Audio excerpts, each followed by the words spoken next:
moo ko dugal jëm ci conseil supérieur de la magistrature mu jëm nee na pour garantir la séparation des pouvoirs et l'indépendance de la justice le président de la République et le ministre de la justice ne doivent pas siéger au conseil supérieur de la magistrature qui doit être ouvert aux représentants désignés des avocats, des professeurs de droit, des universités et de la société civile. waaye yemul foofu daf ne la justice est rendue au nom du peuple sénégalais. La présence de nos magistrats au sein du conseil permettra de dissiper les craintes bien fondées de corporatisme et de république des juges. moom Seydi Gassama gis-gisam la peut-être wax na ci ñaari côté ci li jëm ci conseil supérieur de la magistrature. waaw Fatou. est-ce que xam nga tey magistrat bu defee toj-toj. parce que magistrat nit la su defee loo xamante ni ci liggéeyam. ñu tuddee ko faute administrative. wala faute professionnelle dañ koy sanctionner. est-ce que xam nga autorité bi koy sanctionner mu ngi tudd conseil supérieur de la magistrature moom la ñuy tuddee l'autorité judiciaire non est-ce que astafurlah l'autorité disciplinaire moo koy sanctionner. waaw puisque Sénégal léegi dañuy war a wax léegi nañu wax texte nañu xam nga lépp lu ñu wax rek texte da ko bind. léegi bàyyi ma wax la ñu wax la texte bi wax loolu c'est la loi portant statut des magistrats. su ma jumlee c'est l'article 9 su ma jumlee. Fatou mu ngi nii mu ne article 239 voilà ça et là. Voilà les sanctions non c'est 10 c'est 18. Voilà mu ngi nii chapitre 2 mu def devoir discipline et privilège des magistrats. xam nga sànq ne la magistrat day maandu. waaw article C daf ne les magistrats doivent rendre impartialement la justice sans considération de personne ni d'intérêt. loolu article 16 bu wax bi tënk magistrat yi lii la wax mooy magistrat yi dañoo war a wax justice dëgg sans ñu xool diw mooy kan waaw kon su dee politicien nga seen yoon nekku si bu dee sa baay milliardaire la seen yoon nekku si bu dee yow baykat nga c'est pas le problème. loolu mooy distinction de personne wala d'intérêt bul xool loo ciy am ak loo ciy ñàkk. ñu ne ils peuvent se prononcer dans la connaissance personnelle donc yooyu garaawul léegi ñu ne article 18 Fatou mu ngi nii. Tout manquement par un magistrat au devoir de son état à l'honneur et à la délicatesse ou à la dignité de ses fonctions constitue une faute disciplinaire. bépp magistrat boo xam ne li nga war a def li nga waat ci article 9 bi ne damay rendre justice au nom du peuple ci dëgg rek duma ci wax lenn lu yoon waxul lu texte waxul. ñu ne boo ci wàccee loolu article 18 bi loolu mu ngi tudd faute disciplinaire mooy njuumte. ñu ne en dehors de toute action disciplinaire les chefs de cour ont le pouvoir de donner un avertissement maanaam tey magistrat bi bu nekkee ci benn juridiction. ñu ne tribunal de grande instance de Dakar mu def njuumte ci mu tuddee ko faute disciplinaire le chef de cour boobu kuréel attekaay boobu. kooku def erreur da koy avertir lu ñu tuddee un avertissement boo xamante ni day durer 1 an su dee durer na 1 an defaatul lu ñu tere lu mel noonu après ñu suspendre ko maanaam ñu lever avertissement boobu. article 20 moom mooy wax sanction disciplinaire nee na les sanctions disciplinaires applicables aux magistrats sont sanctions de premier degré maanaam le premier degré mooy. su dee def nga loolu ñu ne la dañ lay blâmer le blâme la réprimande aux inscriptions au dossier le déplacement d'office ñett yooyu la. le troisième sanction bi lu mu ne plus de les sanctions de deuxième degré plutôt mooy soo defee li la ci topp mooy le retrait de certaines fonctions l'interdiction temporaire de fonctionner pour une durée de 3 mois à 1 an. 3. L'interdiction temporaire d'exercer les fonctions de juge unique pour une durée de 1 an à 5 ans. L'abaissement d'échelon la rétrogradation ak lu ñu tuddee la mise en retraite d'office ou l'admission à cesser ses fonctions lorsque le magistrat n'a pas droit à une pension de retraite. La révocation avec droit à pension, la révocation sans droit à pension. Magistrat su defee lii d'accord su defee erreur faute disciplinaire dañ koy teg natt yi waaye léegi kan moo koy teg ci du justice de maanaam du tribunal ngay dem du tribunal la c'est le conseil supérieur de la magistrature moo koy teg li conseil supérieur de la magistrature boobu dañuy tuddee l'autorité disciplinaire waaye léegi kon xam nga président de la République mu nekk ci conseil supérieur de la magistrature xam nga ban importance la am parce que dafa am politiciens yi ñoom bu ñu nekkee ci opposition dañuy bëgg lu neex ñi leen di fal wala ñuy wax lépp loo xamante ni mën na tax ñu fal leen rek après ñu nekk fa léegi mais xam nga ne le président de la République il est arbitre day servir d'arbitre ay nit kuréel bu ñu amee ñëpp di bëgg ku ne di xëccoo bu dee tracé dafa war a am dina xaw a métti le président moom dafay nekk arbitre au conseil supérieur de la magistrature par exemple ci wàllum nomination président moom moo koy def waaye léegi aujourd'hui ce n'est plus une consultation directe waaye ñi nga xam ne ñoo nekk ci conseil supérieur de la magistrature les membres ñoom ñoo koy proposer ay nit ñu ne ko président diw ak diw de jàpp nañ ne soo ko falee mu nekk procureur fii wala mu nekk président de la chambre XY gëm nañ ne dina doxal parce que gis nañ probité gis nañ jaar-jaaram gis nañ sérieux ci liggéey bi xam nañ aussi ne vraiment nit ku mën la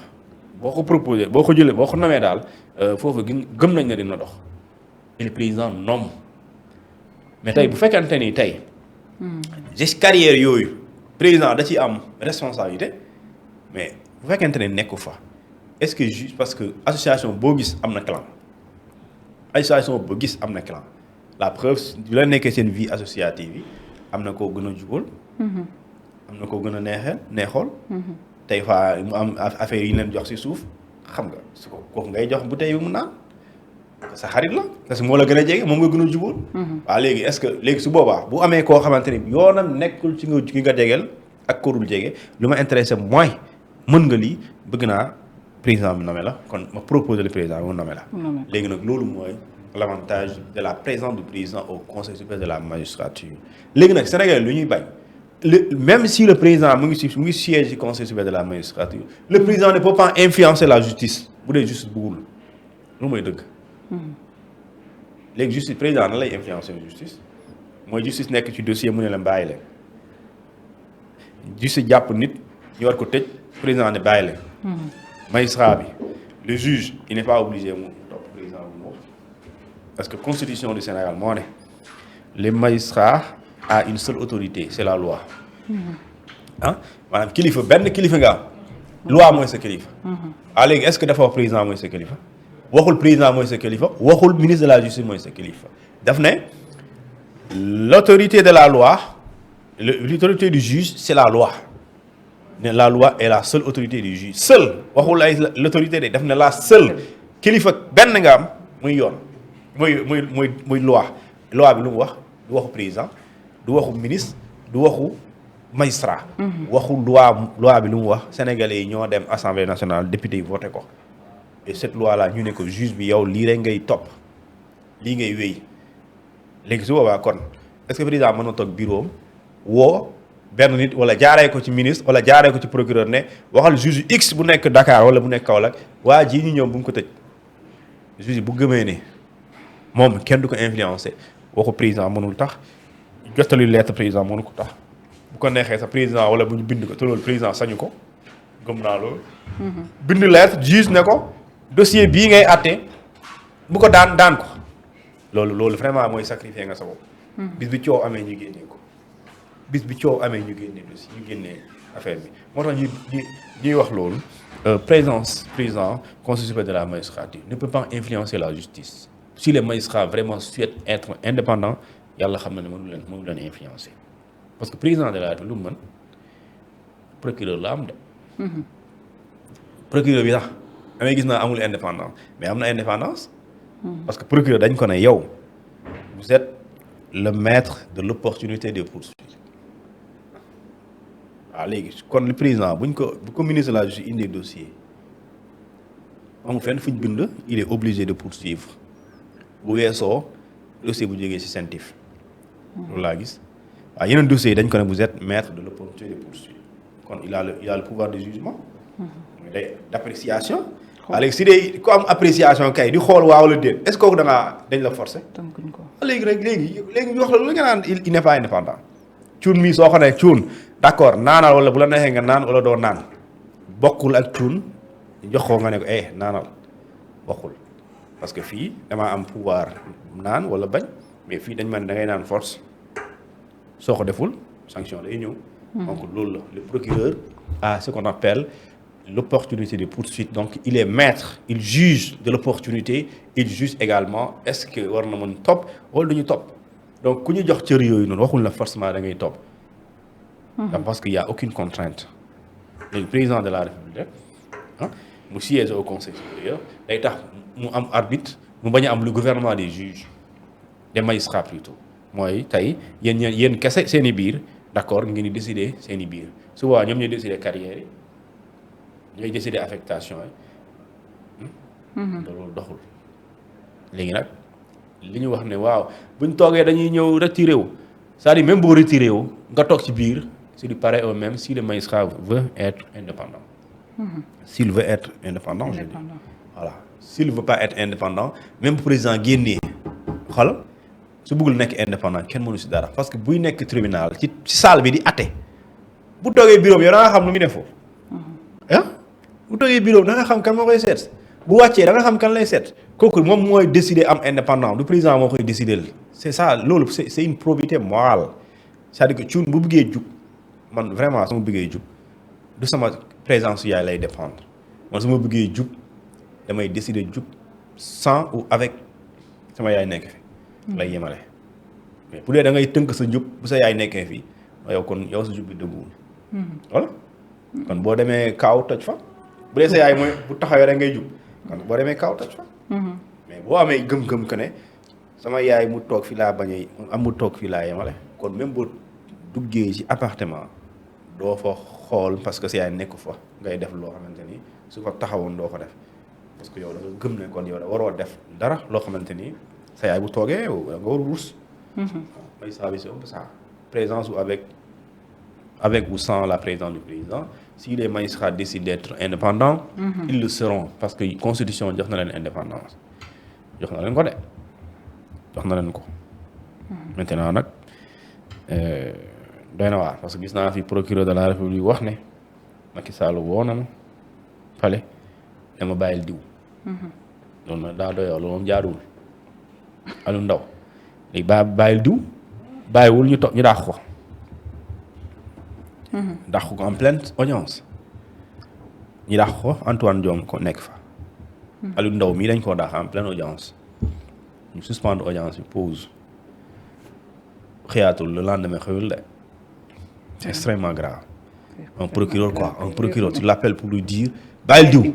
te diw boobu yow yaa ne dafa jël yëfi jàmbur wala danoon jox ne dafa jël yëfi jàmbur enrichir aussi xamu nu mu demee nga ne ko non waa léegi bàyyi ko kon kay waxal bàyyi ñëpp bu dee da ngay bàyyi kenn bàyyil ñëpp parce que ki nga topp bu defoon loolu daa mel ni da nga koy bàyyi doxul